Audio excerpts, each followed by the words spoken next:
Republican Brian Shortsleeve wants to be your governor. It is time to say to Maura Healey, enough is enough. The former MBTA general manager will be on the primary ballot, but he faces an uphill battle against fellow Republican Mike Minogue. Mike Minogue, let's have some real debates across Massachusetts, one-on-one. This morning, Shortsleeve goes on the record about the race for governor and why he thinks he should lead the state. From WCVB Channel 5, the inside word from Beacon Hill to Capitol Hill. Today's newsmakers are going on the record. Good morning, everyone, and happy Mother's Day. Thanks for joining us this morning. I'm Ed Harding. I'm Charmin Sacchetti, and joining us at the table today is Republican candidate for governor, Brian Shortsleeve. Thanks so much for being here. Great to be here. Great to see you. So let's start with what we were just talking about. You are running for governor. You're the former head of the MBTA. So why should people elect you governor of Massachusetts? I'm a Marine. I'm an entrepreneur. I'm a businessman. Built a great company in this state. I'm the father of 3 teenage boys. I'm a husband. And I am the only candidate in this race who has laid out a very clear, bold plan to restore affordability. When I'm governor on day one, we will eliminate all state-mandated fees from your electricity bill. Day one, I will sign the income tax rollback. I will end the tax on tips. I will end the tax on overtime. I will suspend the gas tax. I'm a Marine. Leadership in the Marine Corps means putting the mission first and never backing down from a tough fight. My mission is to restore affordability. I've got a plan to do it. Your opponent, Mike Minogue, won the, and we're talking numbers here, won the Republican nomination at the convention with a resounding, I'll use that word, 70% support compared to just over 15 percentage points for you. So we asked him last week about your call for debates. Okay, I want you to watch this. This is what he said. I'm focused now on the general election. But the bottom line is you are still in a primary, and there is another candidate who did have enough to make the ballot, but you don't want to debate him? So I have done that for 6 months, but the mandate has come, 70%. It's time to unite. Okay, those are the words that he used. Flat out, should you drop out? Is he right? I'm not only staying in, I'm going to win this primary. 300,000 primary voters will choose our nominee. Our primary is a mix of Republicans and independents. And to call for no debates, I think, is disrespecting people. I've said I'll debate anyone, anywhere, any place. This election is too important not to debate. And when it comes to canceling a primary, that would be disenfranchising thousands and thousands of voters. Ask your viewers how many of them have voted in this race yet. The answer is about 1,800 delegates out in Worcester last weekend. On September 1st, 300,000 voters will vote, and I've got the message that's going to connect with them. Oh, what about money? It seems like the money's flowing to that candidate, rather. Well, his own money is flowing to himself. Look, at the end of the day, this election is not for sale. The graveyards of races in Massachusetts and at the federal level are littered with millionaires and billionaires who think they can buy elections. I'll have plenty of resources. We're raising a lot of money. I've got more individual donors, by the way, than there were delegates to the convention last weekend. But what matters is that I've laid out a very clear and detailed plan to take immediate, bold action to restore affordability in the state. I want to get your reaction to what Governor Healey, how she's portraying both of the Republican candidates. She said they're both the 2 most extreme MAGA candidates. That's a quote from her. How do you respond to that? Well, what I can tell you is that this election will be about Maura Healey's failed policies. We don't have the highest electricity cost in the entire continental United States because of what's happening in Washington, D.C. Would you call yourself Healey's extreme failed MAGA, though? policies. What do you say? What do you think about that?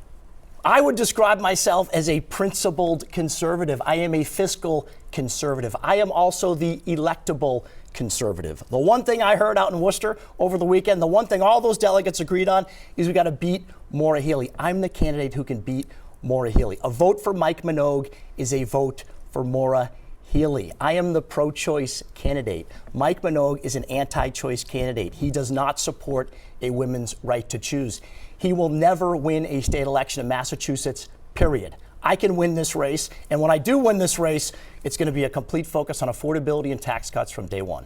I understand that we're talking about governor of Massachusetts, but let's talk about the world we live in. There was a proposal to end the war in Iran. Gas prices are at a 4-year high. Everyone in Massachusetts and everywhere is affected by that. A Pentagon official says this war has already cost taxpayers at least $25 billion. Many of those taxpayers live in this state. You voted for President Trump. Do you support his war? Well, you know, I sailed through the Straits of Hormuz as a young Marine officer in 1998 twice. I sailed in and I sailed out. It's a bad neighborhood. So number one, I pray for the Marines over there. I pray for the troops. We got to support our troops. It's a good thing that Khamenei's dead. The Iranians should never have nukes, but we should get out of there as fast as possible. Get an exit strategy. No boots on the ground. We got to get focused back home because gas prices are killing Massachusetts families. And I've got a comprehensive plan to address it. Back to the original question. Do you support the war? I understand your analysis of it, but do you support the war?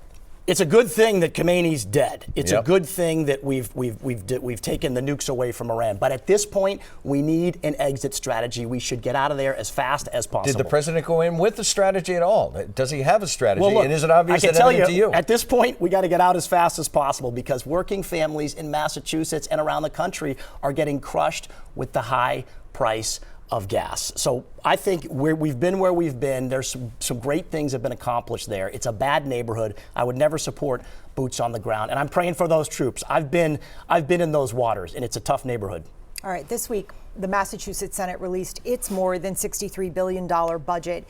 It would make it easier to do things for people to cancel recurring subscriptions, and it increases funding for cities and towns. The House already passed its $63 billion budget.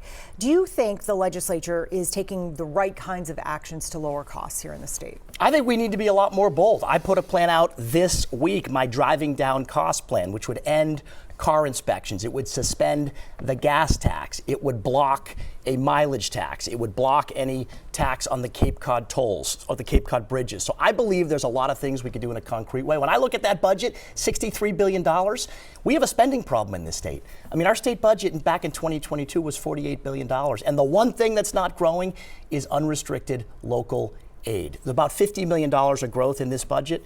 Yet this week we learned that the surtax has generated an extra $1 billion of revenue. When I'm governor, if you got an extra $1 billion of revenue, it's going straight back to cities and towns. Well, that's the question. It's like a total of $1.6 billion. So where should that go?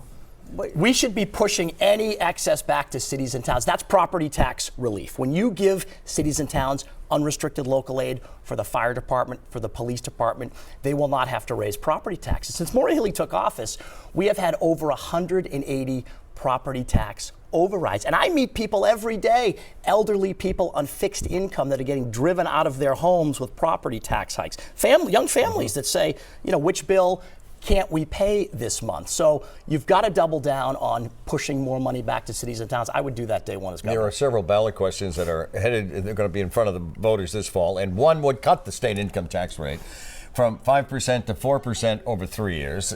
Enactment is another question if it passed, but be that as it may. Leading Democrats have called this irresponsible and said programs and services that people rely on have to be cut. To that, Brian Shortsleeve says, what's irresponsible is to continue to drive thousands of people and businesses out of the state. Maura Healey has said she does not believe that cutting taxes would make Massachusetts more affordable for middle-class families. That's ridiculous.